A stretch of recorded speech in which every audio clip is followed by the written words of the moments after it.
जमीन से मिलने वाली ऐसी 5 हैरत अंगेज चीजें जिसने दुनिया भर के रिसर्चर्स के होश उड़ा दिए। आखिर रिसर्चर्स को जमीन से ऐसा क्या मिला था, आइए जानते हैं। नंबर 1, अमेरिका का एक किसान खेतों की खुदाई करवा रहा था तो कुछ ही मीटर की गहराई पे उसे एक अजीब सी चीज दिखाई दी। उस चीज की सच्चाई जानने के लिए जमीन को मस्जिद खोदना था। जैसे जैसे खुदाई का काम होता गया वैसे वैसे वो चीज जमीन के ऊपर नमूदार होने लगी। मालूम पड़ा कि ये एक बहुत ही बड़े जानवर की खोपड़ी थी। जब इस खोपड़ी को लेबोरेटरी भेजा गया तो मालूम पड़ा कि ये एक ऐसे जानवर की खोपड़ी थी जो आज से 15,000 साल पहले धरती पे रहते थे, जिनको वूली ममत कहा जाता था। देखने में ये जानवर हाथी जैसे हुआ करते थे, लेकिन ये बहुत ही खतरनाक माने जाते थे। ये माना जाता है कि हजारों साल पहले लोग इस जानवर के दांत निकालकर हथियार के तौर पे इस्तेमाल किया करते थे। ये जानवर ठंडे और बर्फानी इलाकों में रहते थे, लेकिन वक्त के गुजरते गुजरते ग्लोबल वार्मिंग की वजह से इनकी नस्ल इस धरती से ही खत्म हो गई। नंबर 2, अर्जेंटीना में रहने वाला ये जमींदार सोच भी नहीं सकता था कि उसकी जमीन से ऐसा भी कुछ निकल सकता है। ये जमींदार अपनी जमीन की सैर कर रहा था कि अचानक उसकी नजर किसी अजीबो गरीब गोल सी चीज पर पड़ी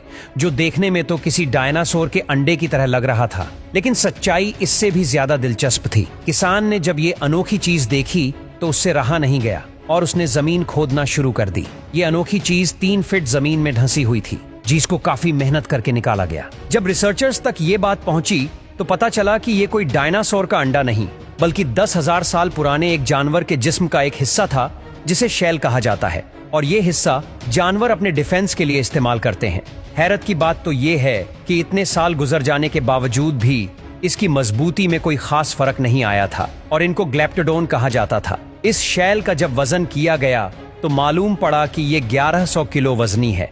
यानी जिस जानवर के सिर्फ शैल का ही वजन 1100 केजी हो, वो पूरा जानवर कितना वजनी होगा, इसका अंदाजा आप खुद ही लगा लें। नंबर 3, 1970 में कुछ माइनर्स साइबेरिया की एक माइन पर मामूल के मुताबिक काम कर रहे थे कि अचानक एक माइनर की नजर मार्बल से बने एक ताबूत पर पड़ी जो जमीन के अंदर बुरी तरह ढसा हुआ था। उन्होंने बगैर टाइम जाया किए उसको बाहर निकालने का काम शुरू कर दिया। क्योंकि ये ताबूत इनकी सोच से भी ज्यादा वजनी था, इसीलिए उनको ये बाहर निकालने में काफी वक्त लगा था। अब ताबूत बाहर आ चुका था और अब बारी थी उसको खोलने की। जो माइनर्स ताबूत मिलने पर ही इतने हैरान थे, उनको इस बात का बिल्कुल भी इल्म नहीं था कि अगले ही लम्हे वो क्या देखने जा रहे हैं। जब ताबूत को खोला गया तो उसके अंदर एक जवान और खूबसूरत लड़की की बॉडी मिली। लड़की की बॉडी देखकर ऐसा लग रहा था कि जैसे इसको मरे हुए चंद ही घंटे गुजरे हों, लेकिन ताबूत के अंदर बॉडी के अलावा एक और चीज भी थी। ताबूत में पिंक कलर का पानी मौजूद था जिसमें लड़की की बॉडी को रखा गया था। माइनर्स वो पानी देखकर रह न सके और उन्होंने उस लड़की की बॉडी को ताबूत से निकाल लिया।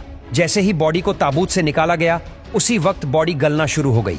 जब इस वाकया का इल्म अथॉरिटीज को हुआ तो फौरन हेलीकॉप्टर के जरिए ये ताबूत को साइंस लेबोरेटरी में भेज दिया गया, जहां साइंस दानों ने उस पानी पर रिसर्च शुरू कर दी जिसने सालों पुरानी बॉडी को गलने से बचा के रखा था। साइंस दानों का मानना था कि कई साल गुजरने के बाद इस पानी का एक्चुअल फॉर्मूला चेंज हो गया है, जिसको रिवर्स करना मुमकिन नहीं है।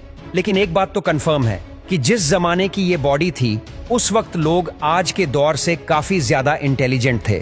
नंबर 4, यूं तो वक्त के साथ साथ आर्कियोलॉजिस्ट को कई अनोखी चीजें जमीन में दबी मिलती रहती हैं, लेकिन चौंका देने वाला वाकया 2012 में पेश आया जब अफ्रीका के पहाड़ी इलाकों में एक ऐसा इंसानी ढांचा मिला जिसकी हाइट आम इंसानों की हाइट से कई गुना ज्यादा थी और उसका सर भी कई फुट लंबा और चौड़ा था। रिसर्चर्स का मानना है कि हजारों साल पहले इंसान का कद लंबा हुआ करता था, लेकिन वक्त के गुजरते इंसानों का कद छोटा होता गया। नंबर 5, चिल्ली के कोस्टल हाईवे की रिपेयरिंग के दौरान 120 फुट ऊंची चट्टान पर 5-10 नहीं बल्कि पूरे 75 ढांचे मिले, और वो भी वेल्स के।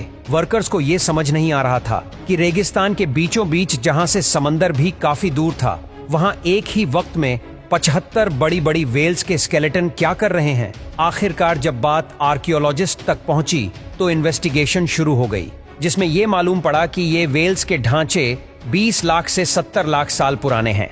और रिसर्चर्स का मानना है कि इतने साल पहले ठीक इसी जगह समंदर का साहिल हुआ करता था, क्योंकि वेल्स जब भी बीमार होती है उनकी फितरत है वो साहिल पर आती है। लेकिन इतनी ज्यादा वेल्स आखिर एक ही जगह पर कैसे मरी होंगी?